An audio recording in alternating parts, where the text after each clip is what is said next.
Vishvamitra and the two princes spent the night on the bank of the river Sarayu. Before retiring, Vishvamitra initiated the princes in two secret mantras or invocations, Bala and Atibala, which had the virtue of guarding them from fatigue and harm. They slept on the verdant bank that night, and rising at dawn, proceeded on their journey. They reached Kama Ashram in Angadesh. After presenting the princes to the sages there, Vishvamitra recounted to them the history of the ashram. This, he said, is the place where Lord Shiva was long engaged in austerities. It was here that the foolish god of love, Kama, aimed his arrow at Shiva and was turned to ashes by his wrath. Hence the place is known as Kama Ashram. They were guests of the rishis or sages that night, and the following morning, after performing the usual rites, the sage and his pupils set out on their journey and reached the Ganges. They crossed the river on a raft got ready for them by the rishis. In midstream, the princes heard a noise and asked Vishvamitra what it could be. He explained to them that it was the sound of the Sarayu flowing into the Ganges. The princes paid silent homage to the confluence of the two holy rivers.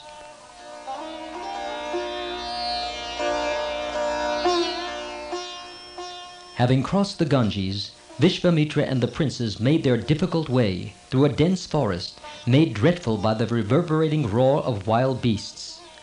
This, Vishvamitra said, is the Dandak forest. What is now a terrible forest was once a well-peopled country.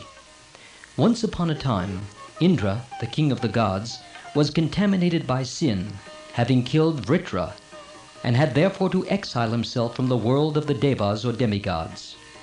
The Devas set to themselves the task of cleansing Indra. They brought waters from the sacred rivers and bathed him to the accompaniment of mantras. The waters which cleansed Indra flowed into the ground and enriched the earth, and the land became tremendously fertile.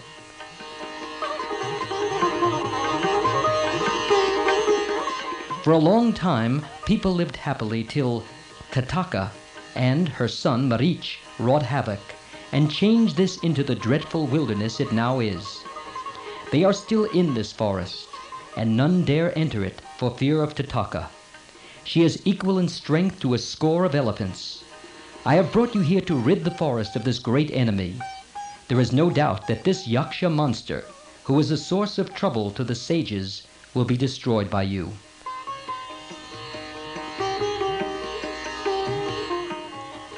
Ram, who listened to this, asked the sage, "You say she is a yaksha, that low form of celestial beings. I have never heard that yakshas are particularly strong. What is more, how does a woman happen to possess so much strength?" Vishvamitra replied, "You are asking a very pertinent question.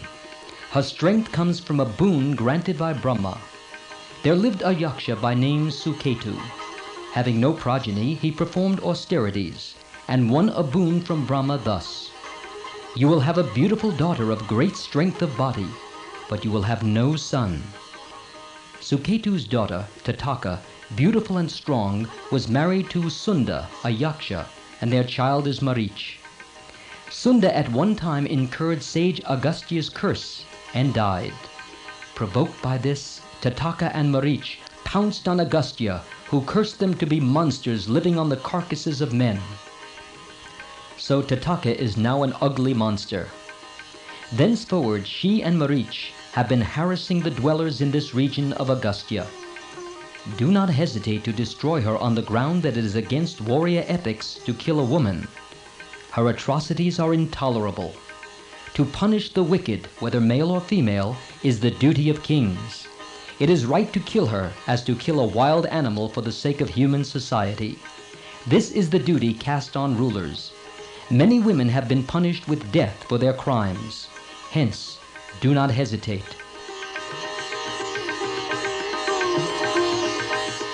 Ram said to Vishvamitra, "Our father's behest is that we should obey you without question. Bidden by you and for the general welfare, we shall kill Tataka." So saying, he strung his bow and twanged it till the forest echoed to its shrill note, and the wild animals scattered in all directions in terror. It reached Tataka in her stronghold, filling her with amazement at the audacious intruder who dared enter her domain.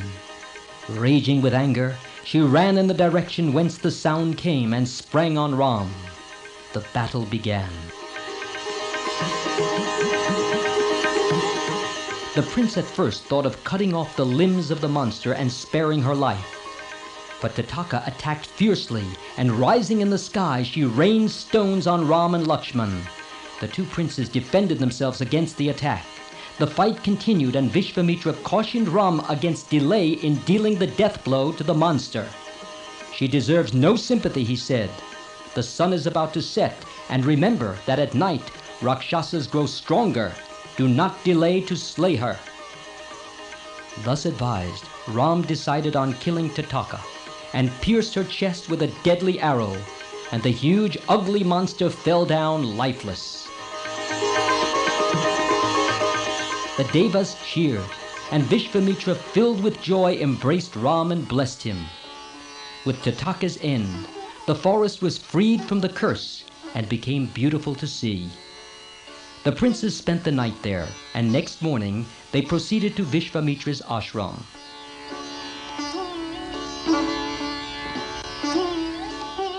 At dawn the next day, Vishvamitra called Ram to his side, and blessing him said, "I am very happy indeed. What is it that I can do in return for all that you have done? I shall teach you the use of all the astras or divine weapons." So saying, Vishvamitra gave Ramchandra the divine astras, which he had obtained through his austerities. Vishvamitra taught Ram the use, control, and recall of the various divine weapons, and Ram, in his turn, imparted the knowledge to Lakshman.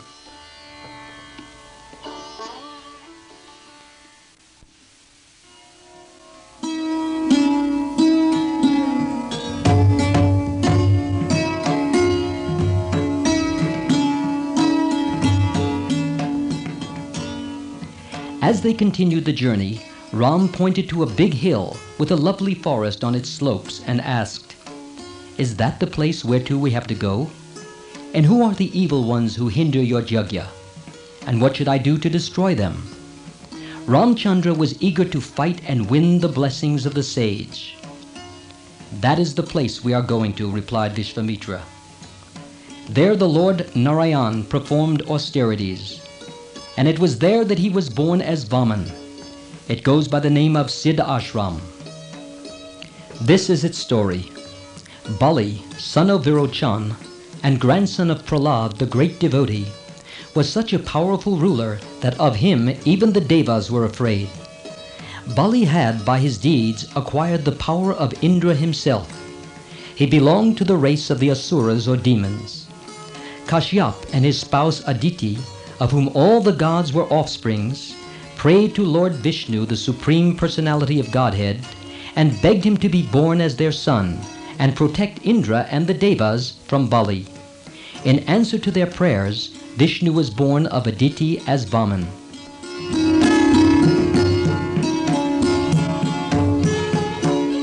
Vaman, in the form of a young student, went to the sacrifice that was being performed by Bali, and where all were welcome to ask for and receive anything they wanted.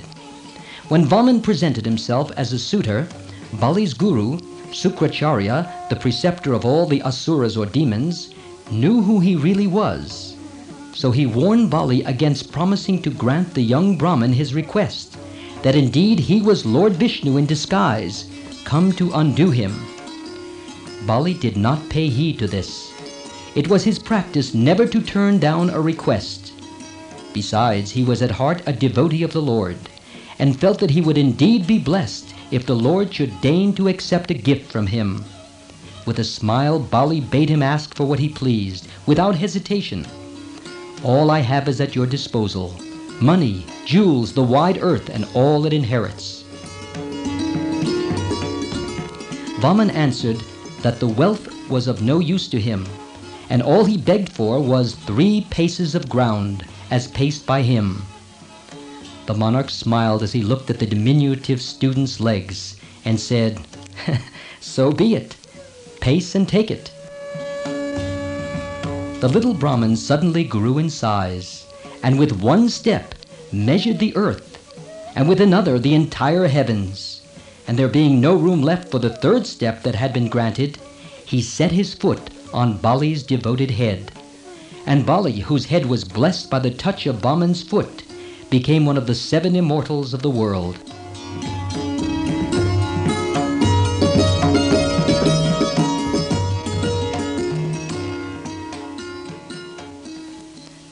After narrating the story of Bali, Vishvamitra added, "This is where at first Narayan and later Kashyap performed tapas or austerity, resulting in the incarnation of God as Vaman.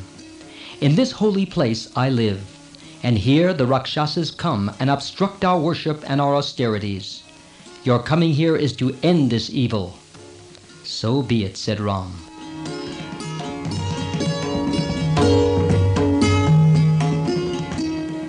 The arrival of Vishvamitra and the 2 princes was a signal for rejoicing at the ashram. The rishis offered water and fruits according to custom. Ram told Vishvamitra that he could begin the preparations for his yajna immediately, and Vishvamitra took the vows that very night.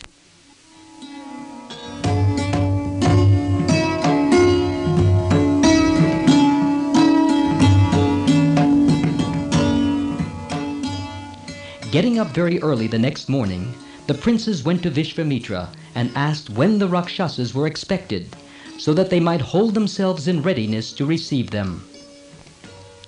Vishvamitra was under a vow of silence and could not answer, but the rishis, his juniors, told the princes that they should be constantly vigilant for 6 nights and days to safeguard the sacrifice. The princes, fully armed, kept vigil for 6 days and nights. On the morning of the 6th day, Ram told Lakshman, "Brother, now is the time for the enemies to come. Let us be wary."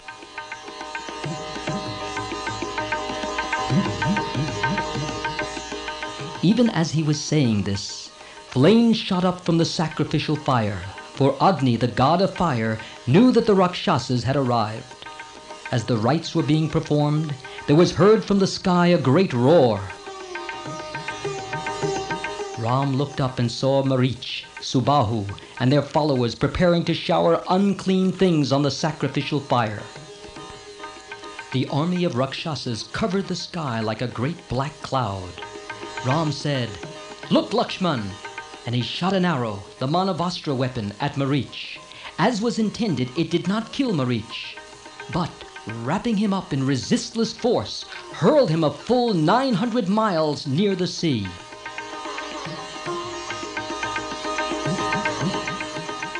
With the Agnyastra, or fire weapon, Ram killed Subahu, and then the 2 princes utterly destroyed the entire army of Rakshasas. The sky was bright again. Vishvamitra was supremely happy at the completion of his sacrifice. "I am grateful to King Dasarath," he said. "You have fulfilled the promise, princes. I admire your fortitude. This ashram has, through you, become again a scene of success."